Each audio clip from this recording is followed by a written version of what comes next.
నమస్కారం వార్తలకు స్వాగతం. ముందుగా ముఖ్యాంశాలు. మాజీ CM Jaganmohan Reddy press meet, ఇరు పార్టీలపై ఫైర్.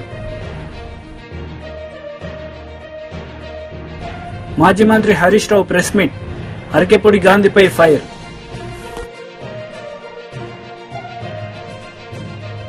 మాజీ సీఎం జగన్మోహన్ రెడ్డి మీడియా సమావేశం నిర్వహించారు. ఈ సందర్భంగా చంద్రబాబు నాయుడుపై ఆయన మండిపడ్డారు.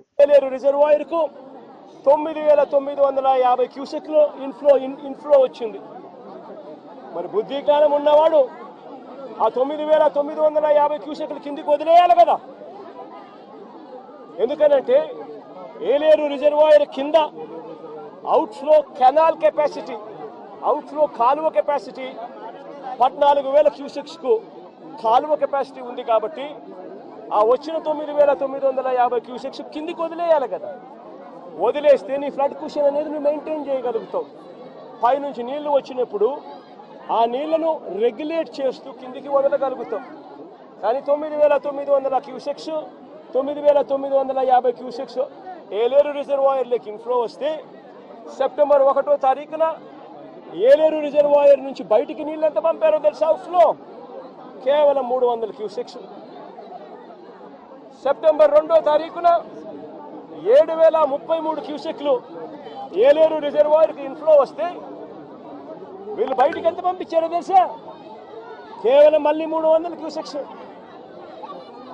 సెప్టెంబర్ 3వ తారీఖున మళ్ళీ ఏలేరు రిజర్వాయర్కి ఇన్ఫ్లో 4,991 క్యూసెక్లు వస్తే వీళ్ళు బయటకు పంపించింది ఎంతో తెలుసా?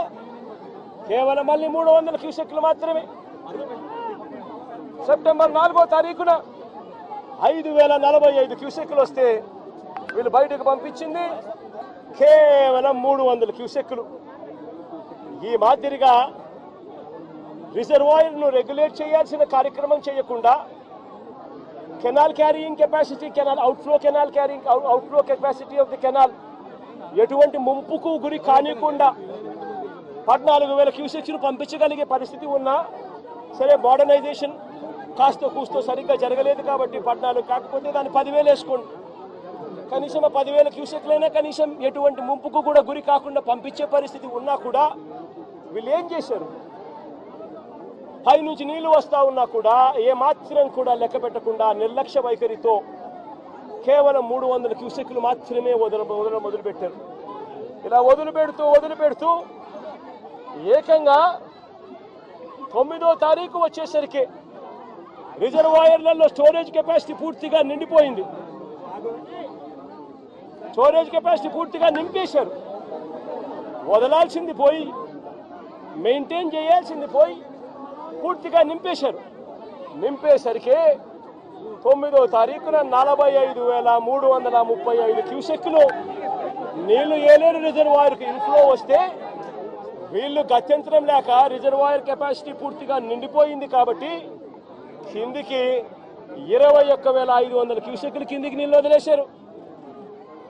మరుసటి రోజు సెప్టెంబర్ 10వ తారీఖున 26,134 క్యూసెక్లు నీళ్లు ఏలేరు రిజర్వాయర్కి వస్తే ఏకంగా 27,275 క్యూసెక్లు నీళ్లు కిందికి వదిలేశారు. నేను అడుగుతా ఉన్నా మిమ్మల్ని, ఇది మ్యాన్ మేడ్ ఫ్లడ్ కాకపోతే ఏమిటయ్యా అని చెప్పి. నేను చెప్పేటివన్నీ కూడా వాస్తవాలు. మీ ఏలేరు రిజర్వాయర్ నుంచి వచ్చిన డేటా ఇది. నిజంగా ఒక బాధ్యత లేని ప్రభుత్వం, ప్రజల పట్ల ఏమాత్రం కూడా మానవత్వం చూపని ప్రభుత్వం, వరదలు వస్తే కనీసం ఎలా హ్యాండిల్ చేయాలనో కూడా కనీసం ఇంకిత జ్ఞానం కూడా లేని ఈ ప్రభుత్వాన్ని ఏమనాలి అని చెప్పి మీరే ఆలోచన చేయమని నేను కోరుతా ఉన్నా. ఇంకొక విషయం కూడా చెప్పదలుచుకున్నా. ఇదే మనిషి చంద్రబాబు నాయుడు గారు అబద్ధాలు చెప్పడంలో గోబెల్స్కు చంద్రబాబు నాయుడు గారు ఏకంగా తమ్ముడు వరుస అవుతాడు. గోబెల్స్కు చంద్రబాబు నాయుడు తమ్ముడు వరుస అవుతాడు. అబద్ధాలు చెప్పడంలో చంద్రబాబు నాయుడు గారి పరిస్థితి, కెపాసిటీ ఏమిటి అని అంటే అబద్ధాలను తాను మ్యానుఫ్యాక్చర్ చేయగలుగుతాడు, చేయడంలో దిట్ట. ఆ అబద్ధాన్ని, ఆ మ్యానుఫ్యాక్చర్ చేసిన అబద్ధాన్ని కాంగ్రెస్ నేతలు మీడియా సమావేశం నిర్వహించారు. ఈ సందర్భంగా పలు అంశాలపై వారు మాట్లాడారు. మీలాంటి దుర్మార్గులు భాష మార్చి వక్రీకరించినప్పుడు వాయిస్ పెంచాల్సింది వచ్చింది తప్పించి, లేకపోతే ఇన్నేళ్లలో నా భాష ఎప్పుడు కూడా తేడా రాలే. ఇందాకన్నా తరిమి తరిమి కొడతా, చేతగానే ఎవడున్నాడు చూసుకుందాం, ఎటువంటి అభ్యంతరం కూడా లేదు, దానికి సిద్ధంగా ఉంటాం మేము. రెండోది, చాలా విషయాలు మాట్లాడారు, రెచ్చగొట్టే విషయాలు మాట్లాడారు, వ్యక్తిగతంగా దూషించారు. శేర్లింగాల ప్రజలందరినీ కూడా ఆలోచించమన్నారు. శేర్లింగంపల్లి ప్రజలందరికీ కూడా నేను మంచిగా చెడు అనేది అందరికీ కూడా తెలుసు. అందరూ కూడా తెలవబట్టే ఈరోజు 3 సార్లు గెలిపించారు. ప్రజలకు ఎప్పుడు లాయల్గానే ఉంటా, రాజకీయం అప్పుడు రాజకీయం చేస్తాం, అభివృద్ధి అప్పుడు 4 సంవత్సరాల 11 నెలలు అభివృద్ధి ధ్యేయంగా పార్టీలకు అతీతంగా పనిచేస్తాం. దాంతోపాటు ఈ 10 సంవత్సరాల్లో ఎవరిని కూడా నువ్వు ఏ పార్టీ అనేది మేము ఎప్పుడు కూడా అడగలే. ఏ భాషలు ఎవరు మాట్లాడారు అనేది, గాంధీ నువ్వు భాష చక్కగా మాట్లాడు, ఎస్ మీరు చక్కగా ఉండి నన్ను మాట్లాడమంటే ఉపాధ్యాయుడు పాఠం చెప్పినట్టుగా ఒక స్టూడెంట్ లాగా చక్కగా విని క్రమశిక్షణగా మాట్లాడతావు. 10 సార్లు రెచ్చగొట్టావు, ప్రజల్ని ఇబ్బంది పెట్టే కార్యక్రమం చేశావు, మహిళల్ని ఇబ్బంది పెట్టే కార్యక్రమం చేశావు. మహిళలే కాక ఉన్నత స్థానంలో ఉన్నటువంటి గవర్నర్, రాష్ట్రపతి మహిళలను తెలిసి వాళ్ళని కూడా కించపరిచే విధంగా నువ్వు మాట్లాడిన తీరు నువ్వు మార్చుకో. పార్టీల పరంగా యుద్ధాలు ఉంటాయి, క్రిటిసైజం ఉంటుంది, చేసుకోవటం తప్పలేదు. కానీ వ్యక్తి పేరు పెట్టి మాట్లాడావు. నువ్వు మాట్లాడినందుకు మాత్రమే నేను మాట్లాడాల్సి వచ్చింది తప్పించి, అడ్వాన్స్ అయ్యి ఒక మాట మాట్లాడాల్సింది తప్పించి ఇంకో విధంగా లేదని కూడా నేను తెలియజేస్తున్నా. హరీష్ రావు గారు కూడా గాంధన్న నువ్వు భాష మార్చుకోవాలని పెద్ద మనిషి నాకు చెప్పాడు. నాకన్నా హరీష్ అన్న సీనియర్, ఒక ఉన్నతమైనటువంటి ఐఏఎస్ ఐపీఎస్ అధికారులని లకారం భాష వారు మాట్లాడిన తీరు కూడా వారు కూడా గుర్తు చేసుకుంటే కొంచెం బాగుంటుంది. దూషించట్లే, అందుకనే అన్న ఉపాధ్యాయుడు మాత్రం ఇష్టపెట్టు అని చెప్పి సందర్భంగా గాంధీని హెచ్చరిస్తా ఉన్నాం. అరే పీకమన్ర భయ్, రోజు ఇండే ఉంటా, ఇండు చదివితా పీకున్నది. ఏం పీకినవరా భయ్? నా ఇంటికన్నా పీకిందా? ఇప్పుడు నా కారంతాలు వదగొట్టొచ్చు, నా ఇంటాలు వదగొట్టొచ్చు, ఎందుకంటే నేను సింగిల్ గులా కాబట్టి. ఆయన నన్నే కూడా పీకిరని నేను నిన్నే నిలుస్తున్నా కదా. మీరు నేను మీకు ఎవడు చెప్తున్నా? మన అయ్య జాగిరా, మన అయ్య జాగిరా, ఇది మా అయ్య జాగిరి. తెలంగాణ బిడ్డ నేను, ఆంధ్రోని నువ్వు, కృష్ణా జిల్లా నుంచి బతకనికి వచ్చినవి నువ్వు ఇష్టపెట్టి వెళ్ళిపో మా తెలంగాణ నుంచి. మేము తెలంగాణ బిడ్డలము, వికాసమైన తెలంగాణ బిడ్డలము. ఈ మట్టి మీద పుట్టిన బిడ్డని, ఈ మట్టి నీళ్లు తాగిన బిడ్డని, నీళ్ళక్క ఆంధ్ర నుంచి బతకనికి రాలేదు భయ. మేము తెలంగాణలో రేపు చూపిస్తాం నీకు తెలంగాణ పౌరుషం ఎట్లుంటో. రేపు చూస్తారు, రేపు ఇవాళ వాస్తవంగా సిపి గారు ఉన్నారు కదా. బీఆర్ఎస్ లీడర్ మీడియా సమావేశం నిర్వహించారు. ఈ సందర్భంగా పలు అంశాలపై ఆయన మాట్లాడారు. బీఆర్ఎస్ పార్టీ ఎమ్మెల్యే అని చెప్తున్న గాంధీ గారి ఇంట్లో ఇలా సమావేశం ఉంటుంది. మన బీఆర్ఎస్ పార్టీ కార్యకర్తలు అందరూ, ముఖ్య నాయకులు అందరూ కూడా రాండని ఇవాళ పిలుపు ఇవ్వడం జరిగింది. ఇవాళ మేము పిలిపించిన తర్వాత తెలంగాణ రాష్ట్ర వ్యాప్తంగా ప్రతి గ్రామంలో, ప్రతి వార్డులో, ప్రతి డివిజన్లో మా ఎమ్మెల్యేలని, ఎమ్మెల్సీలని, మాజీ ఎమ్మెల్యేలని మాజీ ఎంపీలని, సర్పంచ్లని, ఎంపీటీసీలని, కార్పొరేటర్లని, మున్సిపల్ చైర్మన్లని, బీఆర్ఎస్ పార్టీ కార్యకర్తలని, ఉప సర్పంచ్లని, వార్డు మెంబర్లని, కేసీఆర్ గారి ప్రతి అభిమానిని, కేటీఆర్ గారి, హరీష్ రావు గారి ప్రతి అభిమానిని ఇవాళ పోలీసు వాళ్ళు అరెస్ట్ చేసి ఎక్కడికక్కడ హౌస్ అరెస్టులు, పోలీస్ స్టేషన్లో నిర్బంధించి ఆఖరికి ఇవాళ పొద్దున నేను రాజు గారు ఇక్కడి నుంచి బయలుదేరి మేమిద్దరం వెళ్తాము, మా బీఆర్ఎస్ పార్టీ ఎమ్మెల్యే అంటున్నాడు కదా, గొడవ అవసరం లేదు, తను కూడా స్వాగతించిండు. నేను మీడియాలో చూసినా కలిసి వస్తాము, తీసుకొని వచ్చుకుంటాం అని కేసీఆర్ గారి దగ్గర తీసుకుపోతామని నేను ఎంత చెప్పినా పోలీసు వాళ్ళు వినకుండా ఇవాళ నన్ను రాజుగారి ఇంట్లో అరెస్ట్ చేయడం జరిగింది. నేను ఒక్కటే అడుగుతా ఉన్నాను, మరియు నిన్న పోలీసు వాళ్ళు దగ్గర ఉండి గాంధీ గారికి ఎస్కాట్ ఇచ్చి ఆ గుండాలని తీసుకొని వచ్చి నన్ను చంపించే ప్రయత్నము నిన్న చేసిరు కదా, మరి నిన్న ఎందుకట్లా చేసిరని నేను అడుగుతా ఉన్నా పోలీసు వాళ్ళని. వచ్చిన వాళ్ళ 30-40 మందిని ఇలా సైబరాబాద్ పోలీస్ అనేది ఆ 30-40 మందిని ఆపలేకపోయినరా? నేను ఒక్కటే కోరుతా ఉన్నా, ఈ తెలంగాణ సమాజాన్ని ఒక్కసారి ఆలోచించమని కోరుతా ఉన్నాను. ఏ విధంగా ఈ రేవంత్ రెడ్డి గారి ప్రభుత్వం ఏ విధంగా వ్యవహరిస్తుందనేది దయచేసి ప్రతి ఒక్కరు కూడా గమనించాలని విజ్ఞప్తి చేస్తా ఉన్నాను. స్వయంగా రేవంత్ రెడ్డి గారే అక్కడ ఆదేశాలు ఇచ్చి కౌశిక్ రెడ్డి గారిని హత్య చేయండి, ఇలా ఏదైనా చేసి అని చెప్తే ఇలా ఒక ఎమ్మెల్యేకే ఈ తెలంగాణ రాష్ట్రంలో రక్షణ లేనప్పుడు సామాన్య ప్రజల పరిస్థితి ఏంది అని చెప్పి నేను అడుగుతా ఉన్నాను. దీనికి జవాబు చెప్పాల్సిన అవసరం ఉంది తెలంగాణ సమాజానికి. నేను ఒక్కటే అడుగుతున్నా, దీనికి సమాధానం చెప్పండి రేవంత్ రెడ్డి గారు. మీరే ముఖ్యమంత్రి, మీరే హోమ్ మినిస్టరు, మరి మీ ప్రభుత్వంలో మీరు మొన్న కోట్లాది రూపాయలు ఇచ్చి జాయిన్ చేసుకున్న గాంధీతో పాటు గుండాలని 30-40 మంది గుండాలని సైబరాబాద్ పోలీసు ఆపలేకపోయిందా? మీరు ఈ సమాజానికి ఏమి చెప్పదలుచుకున్నారని చెప్పి నేను అడుగుతా ఉన్నాను. ఒకటే నేను షేర్లింగం పెళ్లి ప్రజల్ని కూడా కోరుతా ఉన్నాను. శాసనసభ్యుడు బీజేపీ లీడర్ మీడియా సమావేశం నిర్వహించారు. ఈ సందర్భంగా పలు అంశాలపై ఆయన మాట్లాడారు. अरविंद केजरीवाल को फिर से आईना दिखाया है और ये जो आदेश पारित हुआ है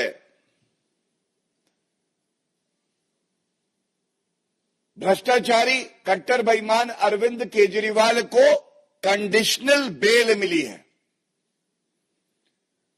कुछ पहलू आज का जो आदेश आया है उसको आपके समक्ष रखना बेहद जरूरी है और ये कहना गलत नहीं होगा जेल वाला सीएम अब बेल वाला सीएम हो गया है और वो भी कैसी कंडीशनल बेल है वो भी मैं आपके समक्ष रखूंगा।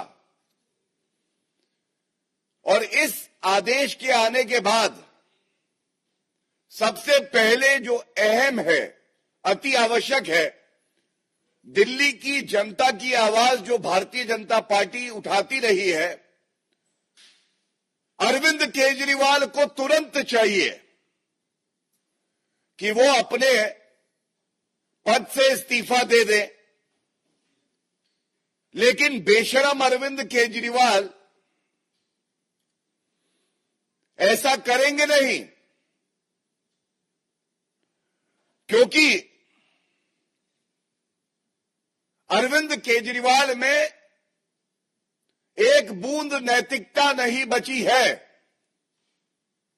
जो अरविंद केजरीवाल राजनीति में आकर कहते थे कि अगर किसी नेता पर आरोप लग जाए तो इस्तीफा दे दे, आज वो कंडीशनल बेल पाते हैं और तब भी 6 महीने तक किसी संवैधानिक पद पे कोई व्यक्ति बैठा हो, उसके लिए तो एक दिन अगर वो जेल चला जाए तो बहुत बड़ी बात होती है, इस्तीफा दे देना चाहिए। यहां 6 महीने तक जेल में रहकर आए और आज कंडीशनल बेल मिलने पर भी इस्तीफा नहीं दिया है। और ये कहना गलत नहीं होगा, भ्रष्टाचार युक्त सीएम अभियुक्त, अब वो अभियुक्त की श्रेणी में है। और आप जो बिंदु मैं आपके समक्ष रख रहा हूं, बिंदुवार तरीके से इसका संज्ञान लेकर ये बात जनता तक जरूर जानी चाहिए। सबसे पहले सर्वोच्च न्यायालय में अरविंद केजरीवाल की दलील क्या थी? पहला, उनकी पहली दलील ये थी कि जो उनकी गिरफ्तारी हुई है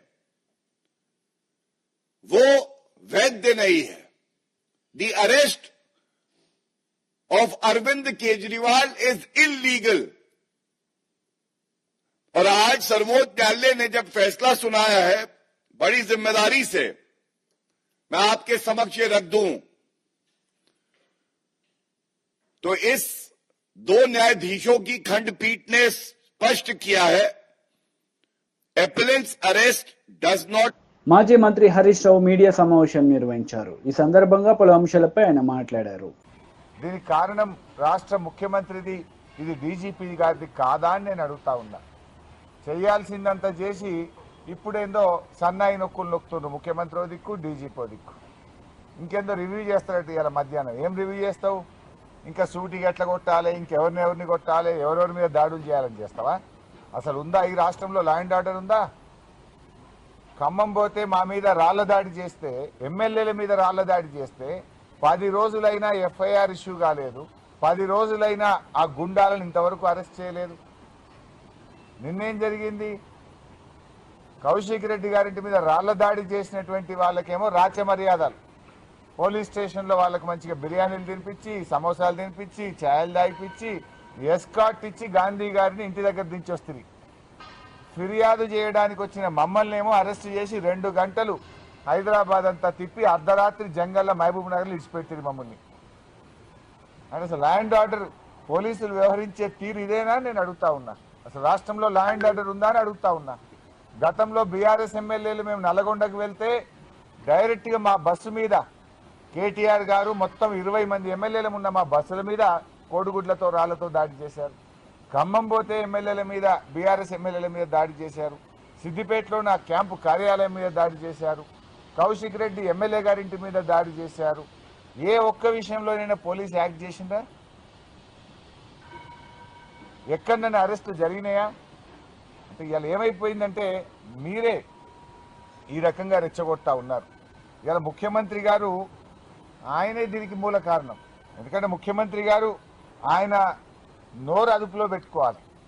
ఆయన మాట్లాడే భాష బజారు భాష, రెచ్చగొట్టే విధంగా ముఖ్యమంత్రి గారే మాట్లాడతారు. పేగులు తీసి మెడలు వేసుకుంటా, లాగులలో తొండలు జరగొట్టా అని పిచ్చి పిచ్చిగా ముఖ్యమంత్రిగా ఉండి రాగద్వేషాలకు అతీతంగా ప్రవర్తించాల్సిన ముఖ్యమంత్రే రెచ్చగొట్టే విధంగా మాట్లాడితే డెఫినెట్గా కింద మీ కార్యకర్తలు కూడా అట్లనే చేస్తారు కదా. ఇప్పుడు ఇదే గాంధీ అయినా దానం నాగేందర్ బీఆర్ఎస్లో పనిచేసిండ్రు. కేసీఆర్ నాయకత్వంలో పనిచేసినప్పుడు ఎట్లున్నారు, రేవంత్ రెడ్డి నాయకత్వంలో పనిచేస్తే వాళ్ళ వ్యవహారం ఎట్లున్నది? 10 ఏళ్ళు కేసీఆర్ నాయకత్వంలో ఎప్పుడైనా మాట్లాడినరా వీళ్ళు? ఈ రకంగా రౌడీల్లాగా వ్యవహరించిండ్రా? ఇవాళ ఎందుకంటే యథా రాజా తదా ప్రజ అన్నట్టు రేవంత్ రెడ్డి భాష, రేవంత్ రెడ్డి విధానం వల్ల ఇవాళ వాళ్ళ నాయకులు కూడా అట్లే మాట్లాడుతున్నారు. ఇవాళ వాళ్ళ మంత్రి కూడా మాట్లాడిండు, కోమటిరెడ్డి వెంకటరెడ్డి.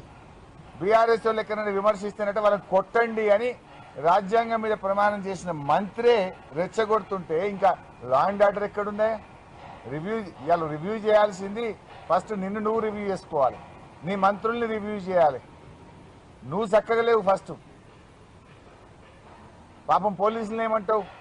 ఇన్ఫాక్ట్ మేము ఇవాళ మమ్మల్ని వైసీపీ లీడర్ మీడియా సమావేశం నిర్వహించారు. ఈ సందర్భంగా పలు అంశాలపై ఆయన మాట్లాడారు.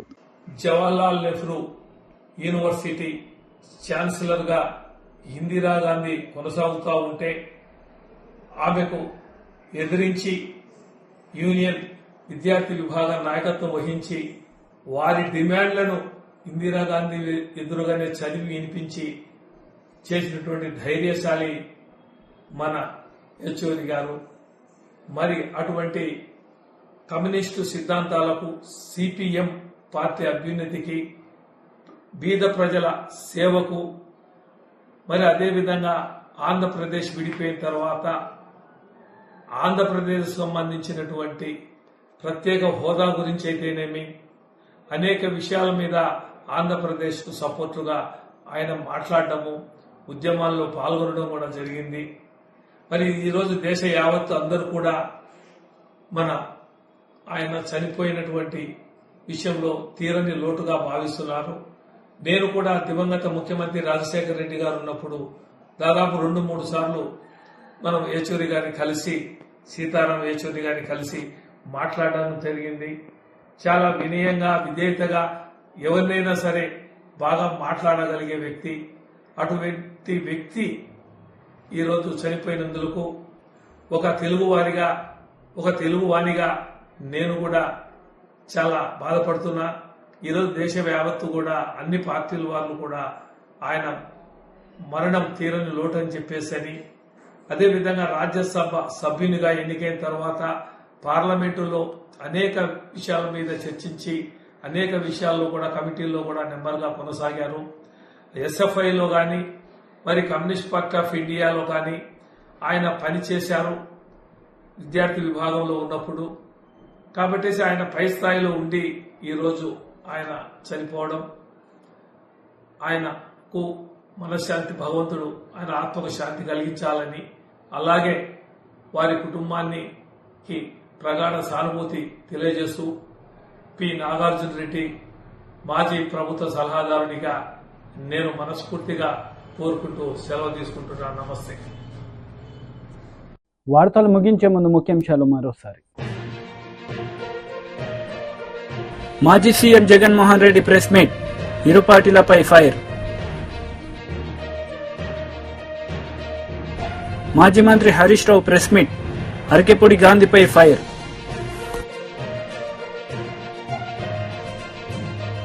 ఈ వార్తలు ఇంతటితో సమాప్తం. తిరిగి ప్రసారమయ్యే వార్తల్లో మళ్ళీ కలుద్దాం. అంతవరకు సెలవు. నమస్తే.